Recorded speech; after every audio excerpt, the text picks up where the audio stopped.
Chapter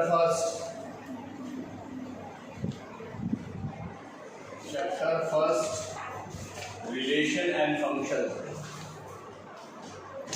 chapter first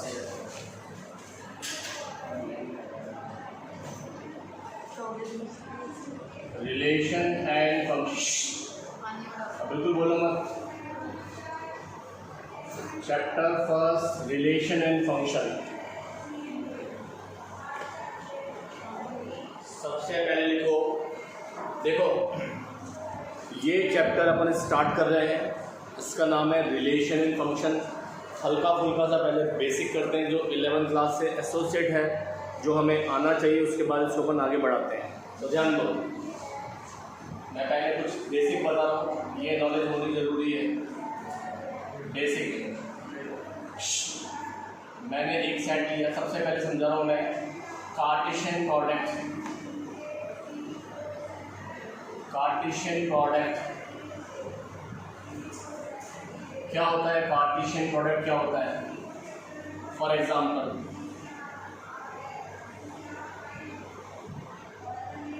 suppose करो एक set है जिसके एलिमेंट 1 2 हैं। एक सेट है बी जिसके एलिमेंट ए बी सी हैं। मुझसे कोई बोले ए इंटू बी फाइंड करो, बाकी मैं बोल गलत रहा हूँ, ए इंटू बी नहीं बोलना चाहिए। सेट ए का सेट बी के साथ कार्टेशियन प्रोडक्ट बोलते हैं। छोड़िए, ये कोई अलजेब्रा या रियल नंबर वाले मल्टीप्लिकेशन का साइन नहीं है, इंटू नहीं है, ये कार्टेशियन प्रोडक्ट का साइन है। तो ए अभी बोलने में जनरली अपन ए इंटू बी पढ़ते हैं, बहुत लंबा बोलना पड़ता है। ए कार्टेशियन प्रोडक्ट बी लंबा बोलना पड़ता है, इसलिए जनरली मैं अभी ए इंटू बी ही बोलूँगा। तो ए के एलिमेंट लिखिए, पहले ए के एलिमेंट लिखिए 1 2, फिर कार्टेशियन प्रोडक्ट का साइन और फिर ए बी सी। सही है। सेट को इंग्लिश के कैपिटल लेटर से डिनोट करते हैं, केवल मिड ब्रैकेट यूज करते हैं, और सेट के अंदर केवल मिड ब्रैकेट यूज करोगे आप, अपनी मर्जी से स्मॉल या बिग ब्रैकेट नहीं लगाओगे, नंबर काट दिए जाएंगे। सेट को इंग्लिश के कैपिटल लेटर से डिनोट करते हैं।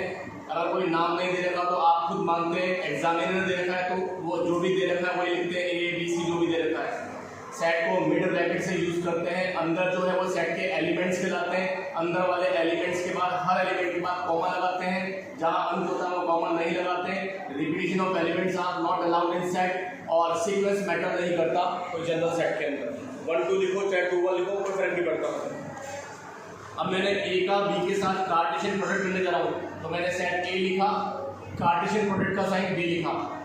ऐसे करते हैं 1 A 1 A 1 B 1 C 2 A 2 B and 2 C. सही है। तो दो सेट का जो कार्टेशियन प्रोडक्ट होता है हमेशा ऑर्डर्ड पेयर फॉर्म में होता है। ये स्मॉल ब्रैकेट को ऑर्डर्ड पेयर बोलते हैं, स्मॉल ब्रैकेट को, स्मॉल कोष्ठक को, स्मॉल ब्रैकेट को ऑर्डर्ड पेयर बोलते हैं। इसमें आप सीक्वेंस चेंज नहीं कर सकते। अगर 1 ए है तो 1 ए ही है भैया, और हर ऑर्डर्ड पेयर का पहला एलिमेंट सेट ए को बिलोंग करेगा और हर ऑर्डर्ड पेयर का सेकंड एलिमेंट सेट बी को बिलोंग करेगा। तो मैंने आते ही आपको चैप्टर फर्स्ट स्टार्ट करना चालू कर दिया है, relation and function. Relation and function से पहले कुछ हल्की फुल्के कंसेप्ट आपके पहले से क्लियर होने चाहिए, क्योंकि अलजेब्रा में घुसने जा रहे हैं अपन, तो वहाँ इनके नोटेशन सिंबल बहुत जरूरी होते हैं, तो वो आपको पहले सीखने जरूरी है। तो मैं हल्का सा बेसिक ले रहा हूँ। कार्टेशियन प्रोडक्ट बता रहा हूँ मैं आपको। सेट ए ये रहा, सेट बी ये रहा। सेट को इंग्लिश के कैपिटल लेटर से डिनोट करते हैं, केवल मिड ब्रैकेट लगाते हैं, अंदर वाले एलिमेंट्स होते हैं। ए का बी से कार्टेशियन प्रोडक्ट कर दिया मैंने। अब अगर मैं बी का ऐसे करूंगा तो क्या आएगा, जल्दी बोलो। ए इंटू बी होगा, तो हमेशा लाइफ में याद रखना, हर ऑर्डर पेयर का आगे वाला एलिमेंट आगे वाला एलिमेंट आगे वाला एलिमेंट सेट ए को बिलोंग करेगा, पीछे वाला पीछे वाले को बिलोंग करेगा। बी इंटू ए बोलो, A1 बोलो, A2 B1 B2 C1 and C। और यहाँ आपने एक खास बात नोट करी, क्या? ए का बी के साथ Cartesian product not equal to B into A याद रखना। इसका मतलब आपने सीख लिया दो सेट का कार्टेशियन प्रोडक्ट कम्यूटेटिव नहीं होता। A into B is not equal to B into A। Understood? ये होता है जैसे बेसिक।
एक नोट करो नोट।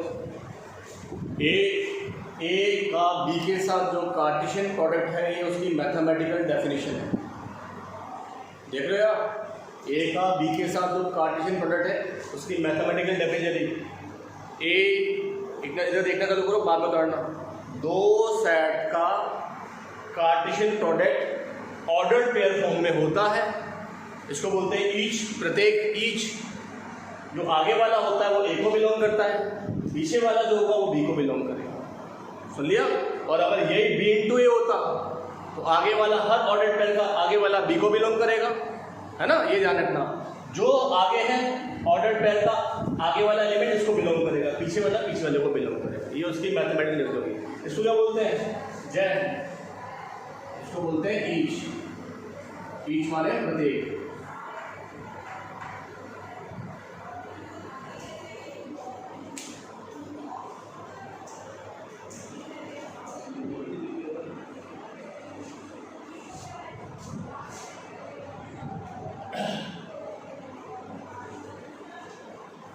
अब आ जाओ, यहां से चैप्टर में प्रवेश करते हैं। ठीक है,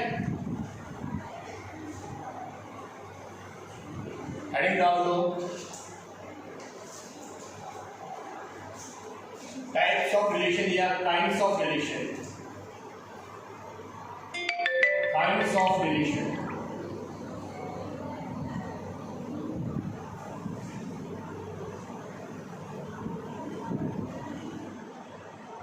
Reflexive relation,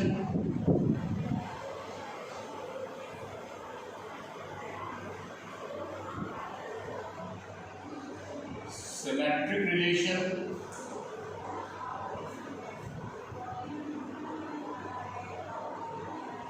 transitive relation,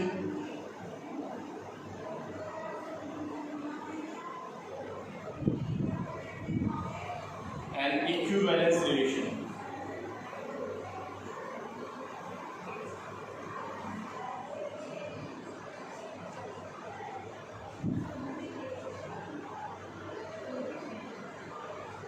heading डाल दीजिए।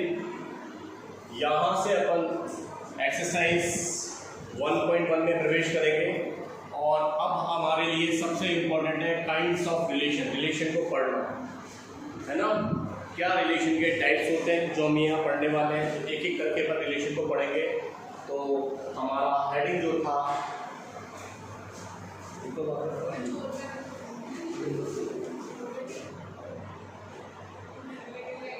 तो मैं आपको पढ़ाने जा रहा हूँ आगे काइंड्स ऑफ रिलेशन या types of relation.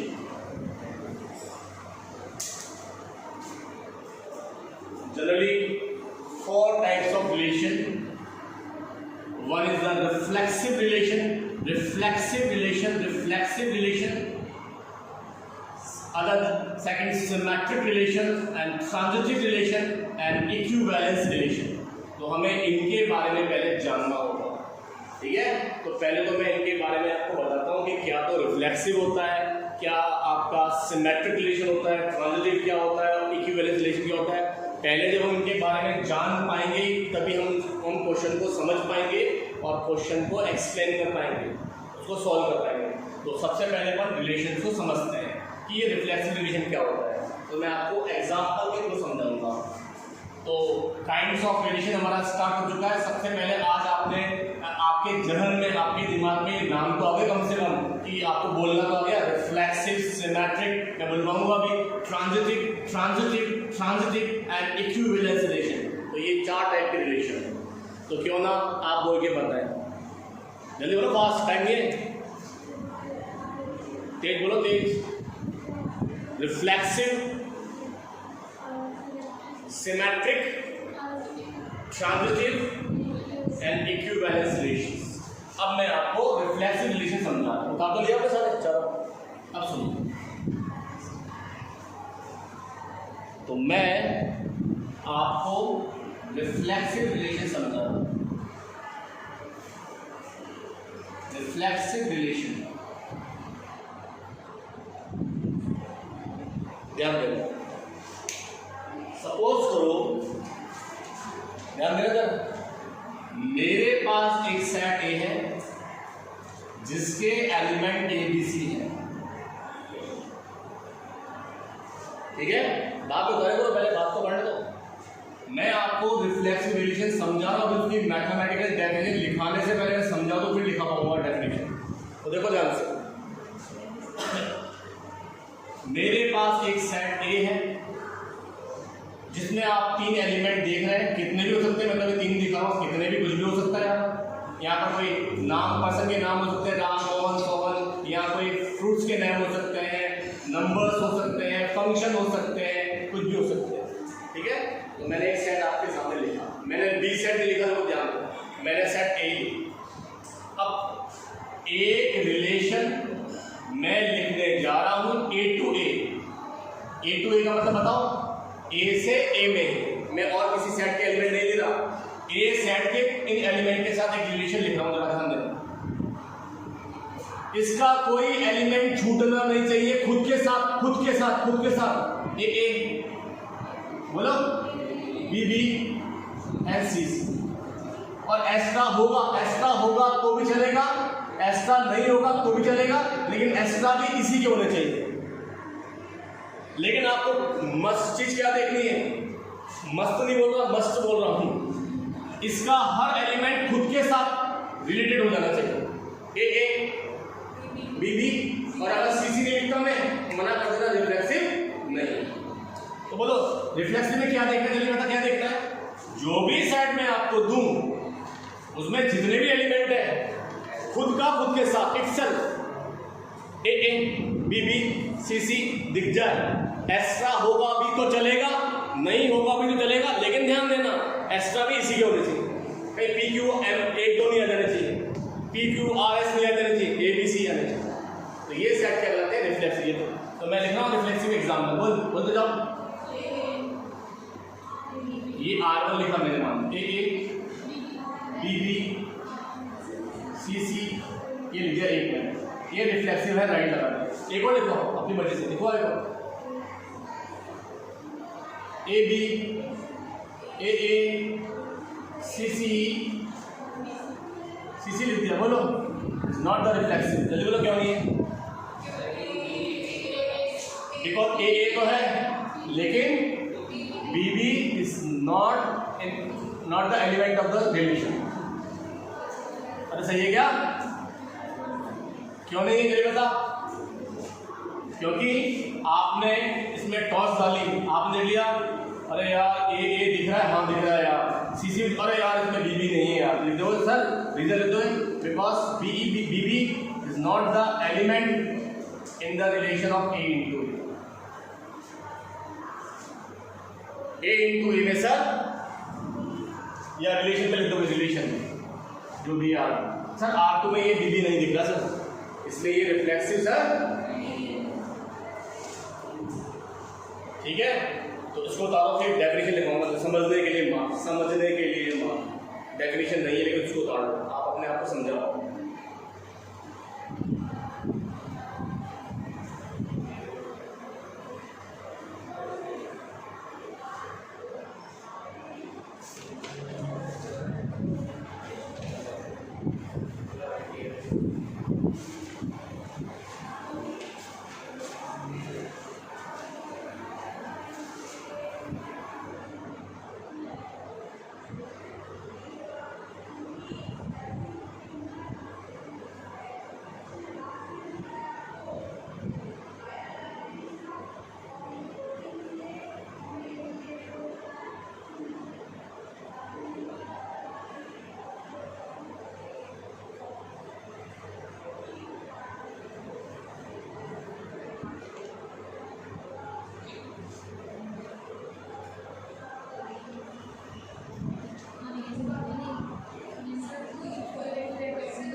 Not equal to element का साइन, ये अंदर वाले जो भी होते हैं ना बेटा, वो इसके एलिमेंट्स कहलाते हैं, तो एलिमेंट्स नहीं है R2 में, देखो कहाँ है बीबी, आपको उसके अंदर दिख रहा नहीं है ना, कहते हैं B B is not the element of the relation R2 में नहीं दिख रहा है, इसलिए सर ये रिफ्लेक्सिव नहीं है सर।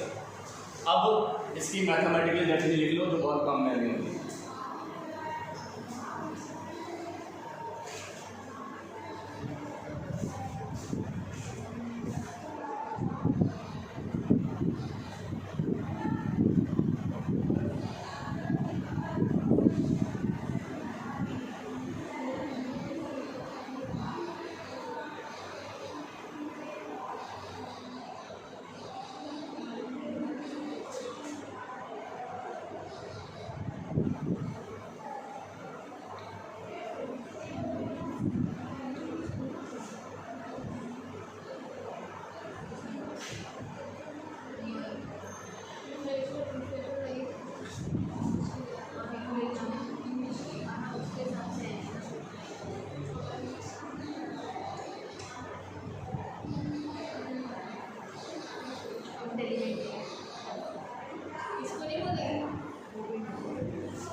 सेकंड वाली डेफिनेशन मोस्टली काम मिलेंगे अपनी को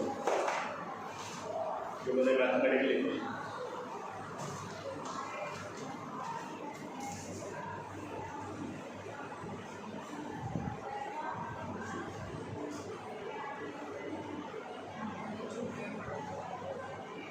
रिफ्लेक्सिव समझा दी मैंने आपको, समझ में रिफ्लेक्सिव। सुनो उसको, लेट्स मैं क्वेश्चन में ये काम मिलूंगा मोस्टली, और आपको इसकी मीनिंग मैंने समझा दी है। लेट ईच का मतलब मैंने सेट ए के हर एलिमेंट को इन्वाइट कर दिया है, सेट ए का हर एलिमेंट मैंने रिलेशन में इन्वाइट कर दिया है, ईच ए जो कि सेट ए को बिलोंग करता है। Then are is reflexive in A, in A का मतलब होता है ए टू ए, इन ए का मतलब इन ए का मतलब होता है ए टू ए, याद रखना। इन ए बोलूंगा जब भी मैं ए टू ए से ए में, सुन लिया। R is reflexing A when each A belong करेगा रिलेशन के अंदर, ईच ए बिलोंग करेगा रियल नंबर में। हर ऑर्डर्ड पेयर जो होगा, जो भी ऑर्डर्ड पेयर होगा वो क्या करेगा, बिलोंग करेगा रिलेशन को। ईच का मतलब ए के सारे element, A B B C जो भी होंगे, ये डेफिनेशन काम करेगा। ठीक है, नेक्स्ट लिखो आप।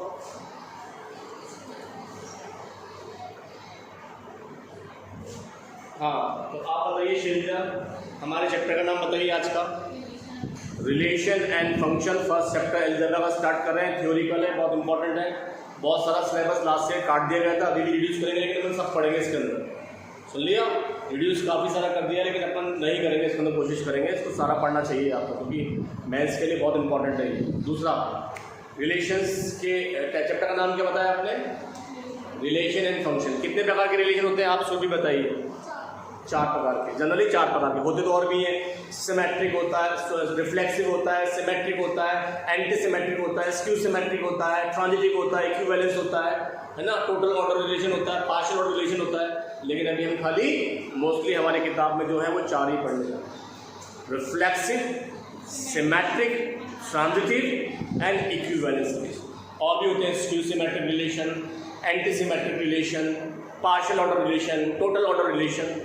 लेकिन वो पहले हम लोगों ने पढ़े थे पहले लाइफ के अंदर, हमारी मैथ्स की बुक बहुत मोटे, हम लोग सारे रिलेशन को पढ़ा है। लेकिन तुम यहाँ पे खाली जनरली 4 रिलेशन पढ़ोगे, reflexive, symmetric, transitive and equivalence relation. मैंने आपको रिफ्लेक्सिव समझा दिया, आपके दिमाग में डाल दिया, अभी क्वेश्चन करने का तरीका नहीं बताया, बस मैंने ये डाला है कि रिफ्लेक्सिव होता है और होता है तो कैसे होता है। अब देखो सिमेट्रिक, इधर ध्यान देना भैया। सिमेट्रिक रिलेशन,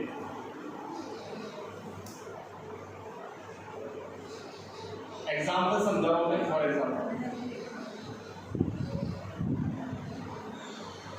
सब बच्चे ध्यान दें। सपोज करो एक सेट है जिसके element A B C, relation R है ए से ए में, ऐसे डिफाइन। सुनो ध्यान से, अगर जैसे मान लो ये मेरे पास 2 मार्कर दिख रहे हैं आपको, मैं इनको बोलूँ ये दोनों सगे भाई हैं, दोनों सगे भाई, ये ए है और ये बी है, दोनों के बीच में क्या रिलेशन है, दोनों क्या है, सगे भाई। मैं इनको उल्टा कर दूँ तो भी इनके बीच में रिलेशन जो है चेंज नहीं हो रहा, सगे भाई का रिलेशन ही बना हुआ है। अरे सही है क्या, ए और B, this is A and this is B, A और बी के बीच में रिलेशन लिखा, दोनों सगे भाई हैं। अगर मैं इनका सीक्वेंस चेंज कर दूँ तो भी इनमें रिलेशन सगे भाई का ही रहेगा, दोनों फास्ट फ्रेंड है। यूँ कर दूंगा तो भी रिलेशन फास्ट फ्रेंड का ही रहेगा, सही है। तो अगर ए बी दिख गया आपको रिलेशन के अंदर, ए बी दिख गया ए बी, तो क्या दिखना चाहिए, बी है, उसका काउंटर भी दिखना चाहिए, उसका रिवर्स भी दिखना चाहिए। अब जैसे मैं बताऊँ, सुनो, मैं आपको सिमेट्रिक रिलेशन एक्सप्लेन कर रहा हूँ। मैंने एग्जांपल लिया, एक सेट ए लिया जिसके एलिमेंट्स ए बी सी हैं, मैं एक रिलेशन ए से ए में डिफाइन कर रहा हूँ, ए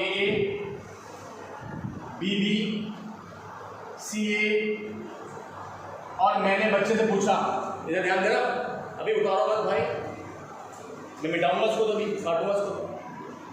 मैंने एक सेट ए लिखा जिसके एलिमेंट ए बी सी मैंने आपके सामने लिख दिए। मैंने एक बच्चे को बोला यार देखिए यार एक रिलेशन लिखा है मैंने यार, हाँ सर ये कुछ लिख तो रखा है आपने, इसके एलिमेंट काम में लेने का दिख रहा है, रिलेशन तो है सर, ए से ए में ही है, आगे वाला भी एक सेट ए का है, पीछे वाला भी सेट ए का है सर, ए से ए में रिलेशन तो है। तो मैंने से पूछा बता रहे रिफ्लेक्सिव है क्या, उसने बोला रिफ्लेक्सिव बताऊं सर, सर कदापि नहीं है सर, बी बी दिख रहा है, ए कहाँ है सर इसमें, सी सी, ए मिसिंग है, सी सी मिसिंग है सर, ये रिफ्लेक्सिव नहीं है। अरे सही है क्या, क्योंकि उसने पढ़ लिया इसको, रिफ्लेक्सिव नहीं है, मना कर दिया उसको। रिफ्लेक्सिव में क्या देखना है, सारे एलिमेंट अपने आप से रिलेटेड दिख जाने चाहिए, ए बी बी सी सी दिख जाने चाहिए, नहीं होगा तो मना कर दोगे, बोला रिफ्लेक्सिव है क्या। अच्छा सिमेट्रिक में क्या करना, सुन ले, ए भी दिख रहा है तो बी ए दिखना चाहिए। अगर मैं ए भी दिख रहा है यहाँ पर तो मैंने बी ए लिख दिया। अब मैंने बच्चे से बोला बताइए सिमेट्रिक है क्या यशराज, तो मना कर देना सर बी ए, सर ए भी तो है और बी ए भी, चलो ठीक है सर, बी बी का तो क्या उल्टा करूँ, बी बी है, सी ए का काउंटर का है, इसलिए सर ये क्या नहीं है सिमेट्रिक। हाँ अगर ये मिटा दूँ मैं अभी 100% सिमेट्रिक रिलेशन, मैं बोलूँगा रिफ्लेक्सिव है क्या, सुरभि देख के बता, रिफ्लेक्सिव नहीं मना कर दीजिएगा,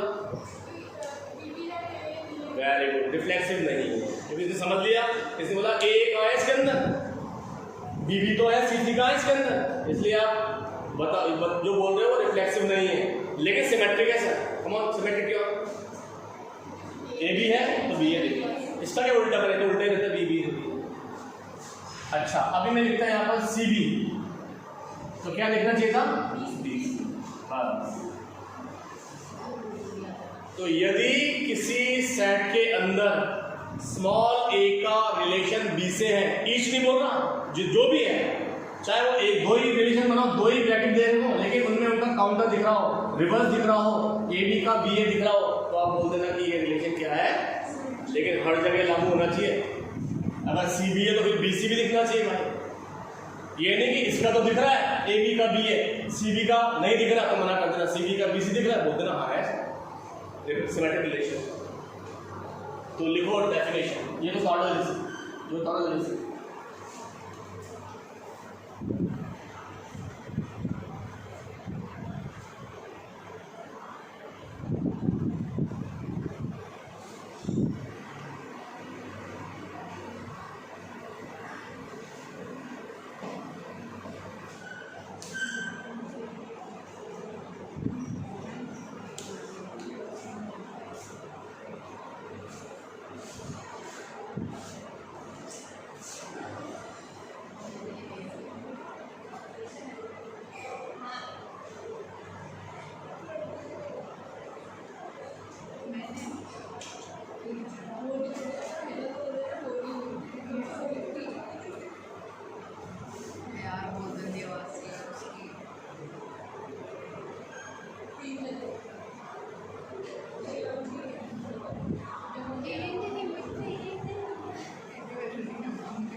देखो जरा, ये देखना बेटा, देखो जरा, इधर देख लो क्वेश्चन में कैसे करूँगा मैं। अब इसकी मैथमेटिकल डेफिनेशन लिखी मैंने, R is symmetric, R is symmetric in A का मतलब A to A, where each A B जो कि ए के एलिमेंट है, ए बी लिखा मैंने ब्रैकेट लगाया, इधर देखो आदर्श, ए बी जो कि एलिमेंट है ए के, अगर A B order pair R में दिख रहा है, कम ऑन, ए बी अगर आर में दिख रहा है तो बी ए बी आर में, A B belong to R, B A also belong to R, क्या कहलाएगा रिफ्लेक्स, सिमेट्रिक कहलाएगा, ये इसके लिए।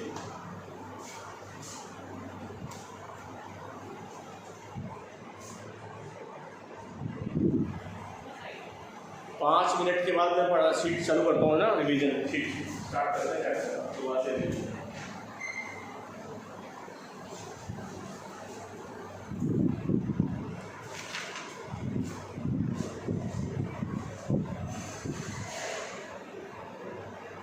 अपनी कॉपी लेकर आया, उसको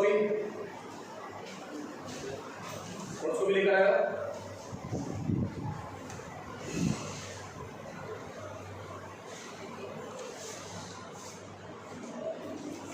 जो भी स्टूडेंट ऑनलाइन है, जो यहाँ पर ऑफलाइन में भी मौजूद नहीं है तो आप ध्यान रखना, मैं आपको ऐसी शीट इन सब बच्चों को मैंने दी है, ये रिवीजन शीट है और इस शीट के अंदर जो है सेकंड चैप्टर का रिवीजन करेंगे, ITF जिसे इन्वर्स ट्राइग्नोमेट्रिकल फंक्शन बोलते हैं। इस CBSE बोर्ड में जितने भी क्वेश्चन आए हुए हैं 2020 तक सबका कलेक्शन है इसके अंदर। CBSE बोर्ड में 2020 तक जिनके भी जो भी क्वेश्चन आए हैं उन सबका इसके अंदर कलेक्शन है, तो आपको आइडिया डेवलप होता है कि कैसे क्वेश्चन आने वाले हैं। सही है। सबसे पहले आपकी NCERT अच्छी होनी चाहिए। RBSE वाले ध्यान रखें, आपका 99% NCERT में से आएगा, आपकी बुक क्लियर होनी चाहिए। आपको केवल न्यू टाइप क्लियर करना है जो RBSE वाले स्टूडेंट हैं। हाँ, CBSE बोर्ड में तो आपके बुक के क्वेश्चन तो NCERT क्वेश्चन तो आएंगे, बाहर के क्वेश्चन के लिए भी मैं तैयार रहना चाहिए, है ना। आज से 2 साल पहले ऐसा होता था कि बहुत मोस्टली क्वेश्चन बाहर से होते थे, लेकिन अब ऐसा होता नहीं है CBSE बोर्ड में, लेकिन हम तैयार रहेंगे एक क्वेश्चन के लिए भी। अब CBSE बोर्ड में भी बिल्कुल सेम बुक से ही बनाया जाता है पूरा पेपर। बहुत कम चांस होते हैं कि कुछ क्वेश्चन बाहर के दिए जाएं, ये तो नहीं देते हैं। CBSE बोर्ड की गाइडलाइन आई थी पहले, जब काफ़ी बच्चों का 75% बोर्ड के अंदर नहीं बन पा रही थी CBSE बोर्ड की, तो वो लोग जो है ना क्या बोलते हैं IIT जो है मेंस उसका फॉर्म नहीं भर पाते थे, क्योंकि 75% क्या चाहिए, कम से कम मिनिमम चाहिए। तो उनके विचारों के 75% नहीं बन पाती थी ना, 74 पर अटक गए तो सारे RBC में कन्वर्ट होते हैं फिर वो अगले साल। तो बोर्ड ने बोला ये क्या हो रहा है, बच्चे तो यार CBSE बोर्ड से कहाँ पे जा रहे हैं, RBC में। अपने आप को सर्वाइव करो CBSE बोर्ड को। तो उन्होंने एक गाइडलाइन निकाली, भैया NCERT बुक है उनमें से बनाओ क्वेश्चन पेपर आप, ठीक है। लेकिन हम तो तैयार रहेंगे, हम तो ये भी तैयार कर लें साथ में, कोई दिक्कत थोड़ी है। हाँ, तो जो बच्चे आज क्लास में प्रेजेंट नहीं है, मैं इनको ये फिजिकल जो शीट है दे तो नहीं पाऊंगा, लेकिन इसके फोटो मैं आपको सेंड कर दूंगा और इसका रिवीजन चालू कर रहा हूँ मैं। रोज अपन रिवीजन करेंगे, तैयार होता जाएगा। 15-15 मिनट का रिवीजन करेंगे फास्ट। देखो ये तैयार हो जाओ। मैंने रिवीजन सेकंड चैप्टर को बोलते हैं ITF। ध्यान देना, ITF इन्वर्स ट्राइग्नोमेट्रिकल फंक्शन या inverse circular function, inverse trigonometrical function या इन्वर्स सर्कुलर फंक्शन या an angle. For example sine 30 degree, में बार बार नहीं समझा पाऊंगा, साइन 30 डिग्री का मान 1/2 होता है, तो 30 degree is equal to sine inverse 1/2। तो लिया। cos 45 डिग्री का मान होता है 1/√2, that 45 is equal to cos inverse 1/√2। तो आप देख लो, every ITF is an angle, इसलिए इस चैप्टर का नाम एन एंगल भी बोल सकते हैं। क्या बोल सकते हैं, साइन 30 डिग्री का मान 1/2, तो 30 डिग्री बराबर sign inverse 1/2। Every ITF function will be N angle, इसलिए इस चैप्टर का नाम एन एंगल भी हो सकता है। तो चैप्टर के 3 नाम हो गए, इन्वर्स ट्राइग्नोमेट्रिकल फंक्शन या इन्वर्स सर्कुलर फंक्शन या एन एंगल, जिसके बारे में अपन पढ़ने जा रहे हैं। ओके, अब सुनो, सारा ये चैप्टर जो है फॉर्मूला बेस है। फॉर्मूले से आपने लर्न कर लिए हो तो इसमें दिक्कत नहीं आने वाली। तो मैं फॉर्मूले की सीरीज में लिखाई है, 7-8 सीरीज है, अगर वो सीरीज आप कर लेते हैं क्वेश्चन में कहीं दिक्कत नहीं आने वाली है। फर्स्ट सीरीज ये भी याद हो जाएगी, sine inverse x is equal to cosec inverse 1/x और cosec inverse x is equal to sine inverse 1/x। Sine का रेसिप्रोकल क्या होता है, कॉसेक, कॉस का रेसिप्रोकल सेक, टेन का रेसिप्रोकल कॉट। तो sine inverse x is equal to cosec inverse 1/x और cosec inverse x is equal to sine inverse. दो फॉर्मूले है ना, और बोलो, cos inverse x is equal to sec inverse 1/x और sec inverse x is equal to cos inverse 1/x। और बोलो, tan inverse x is equal to cot inverse 1/x और cot inverse x is equal to tan inverse 1/x। ये पहली series form में खत्म हुई, याद हो गई। फर्स्ट सीरीज याद हो गई, किसी की भी कॉपी ले लेना, है ना, संभव को मैं स्क्रीनशॉट भेज दूंगा जिसके पास नहीं है। ये फर्स्ट सीरीज हो गई, रजिस्टर है आपके पास में, ये दिखाई दे रहा है, ये पहली सीरीज। तो हम चैप्टर सेकंड का रिवीजन कर रहे हैं। चैप्टर का नाम क्या है? Inverse ट्रायगोनोमेट्रिकल function. अपन सोचते हैं बड़ा टफ है, बिल्कुल इजी चैप्टर है सबसे, बस थोड़ा सा अपन को क्या है फॉर्मूले लर्न करने पड़ेंगे और एक बार प्रैक्टिस में आना पड़ेगा, तो आपको इजी लगने लग जाएगा। सही है। सुबह जो मैच आता है समर वगैरह जो उसके अंदर आते हैं, मैं उनको प्रैक्टिस कराता हूँ, शीट उनमें 20 क्वेश्चन उन्हें खुद नहीं करते। सही है, वही तुम करने लग जाओगे, एक बार और कर लेंगे रिवीजन। तो ITF स्टार्ट करें, पहली सीरीज याद हो गई, याद हो गई, रटनी पड़ रही है नहीं, वो याद रखो जो आपने रिलेशन याद कर रखा था, पाकिस्तान भूखा प्यासा हिंदुस्तान हरा भरा, उसके ऊपर लिखा था sine cos tan cot sec cosec. तो बोलो sine inverse x equal to cos नहीं कोसेक इनवर्स होना, और cosec inverse x equal to cos inverse x equal to और sec inverse x equal to tan inverse cot inverse. हटो, ये होगी पहली सीरीज। सेकंड सीरीज बोलना कौन सी थी? बच्चों वाली sine inverse sine x is equal to sine inverse sine x is equal to cos inverse cos x is equal to जैसा या वैसा या जैसा या वैसा या जैसा या वैसा या, ये वाली वैल्यू हो जाएगी। और बोलो कॉस इनवर्स बबला ध्यान देना बेटा, tan inverse tan x is equal to बोलो cot inverse cot x is equal to sec inverse x is equal to sec inverse x is equal to cosec inverse cosec of x is equal to. ये 6 second series याद होगी। Come on, इधर देखो, इधर sine inverse sine x is equal to cos inverse cos x is equal to जैसा या वैसा या जैसा या वैसा, तो ये एंगल यहाँ पर आ जाएगा। अब इसमें कुछ काउंटर चीज बताता हूँ जो बहुत काम की होती है, ये तो डायरेक्ट फॉर्म हो गई, इसमें आपको कैसे उलझाएगा वो समझा रहा हूँ, ठीक है, कैसे इसमें उलझाता है वो ध्यान देना। कितनी सीरीज याद हो गई? पहली सीरीज याद हो गई, बोलो कौन सी थी? Sine inverse x is equal to cosec inverse 1/x और cosec inverse x is equal to दूसरी cos inverse x is equal to sec inverse 1/x और sec inverse x is equal to tan inverse x is equal to cot inverse 1/x और cot inverse x is equal to tan inverse 1/x। ये पहले series हुई। दूसरी यदि बहुत लड्डू सी है वो सिंपल सी याद हो गई, याद हो गई।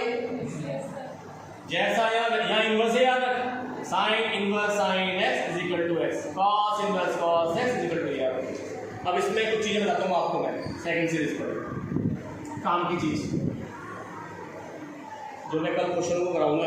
अभी तो मैं थोड़े फॉर्मूले सीखा पाऊंगा, टाइम होने वाला है। और देखो आपको पेपर में ये दे दिया उसने, जल्दी बताओ क्या लिखने वाले हो?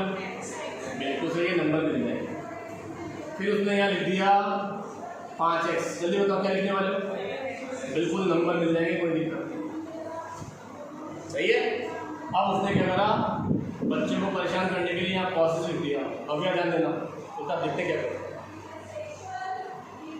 आपको मजा आ रहा था कब, जब यहाँ और यहाँ दोनों जो एक जैसे थे, अभी आपने चेंज कर दिया तो आपका दिमाग यहाँ घूम रहा है। आपने बोला काश मैं इसको साइन बनूँ, काश, अरे यार मेरे पास 11वीं क्लास की शक्ति है ना यार, कॉस थीटा बराबर होता है साइन 90 माइनस थीटा। अमन सही है क्या? इसका मेकअप कर दिया साइन की फॉर्म में। अब बोल, अरे cos theta equal to sine 90 minus theta होता है ना, अपने पढ़े ट्राइगोनोमेट्री 48 फॉर्मूले नहीं पढ़े थे, चेन नॉचेन सब सीखे थे। एक बार बता दूंगा, नहीं आता हो। अब बोल cos theta is equal to sine 90 minus theta. अब बोल sine inverse sine x, sine inverse sine x बराबर है, इसका आंसर ये है, इसका ही आंसर क्लियर। अब बोल sine inverse sign 5x, sign inverse sign 15x, sign inverse sign 100x, sign inverse sign lambda lambda और साइन इनवर्स कॉस आ गया। तो क्या करोगे, कॉस को पहले साइन में कन्वर्ट करोगे ताकि उसमें फॉर्मूला अप्लाई होना चालू हो। साइन इनवर्स साइन एक्स बराबर एक्स। बोलो यहाँ तक समझा लीजिएगा। 2 सीरीज मैंने आपको एक्सप्लेन कर दी थी। फॉर्मूले कितनी सीरीज आ गई? 2 आ गई ना, 2 सीरीज। अब तीसरी सीरीज देख, तीसरी बोलो कौन सी है? उसको हटाओ, भी चौथी बोल दे। ये भी चौथी, ये भी चौथी। Sine of sine inverse x बराबर एक्स। ये फोर्थ है, थर्ड सिखाई मैंने। ये भी ऐसे बेटा, आ जाओ आ जाओ।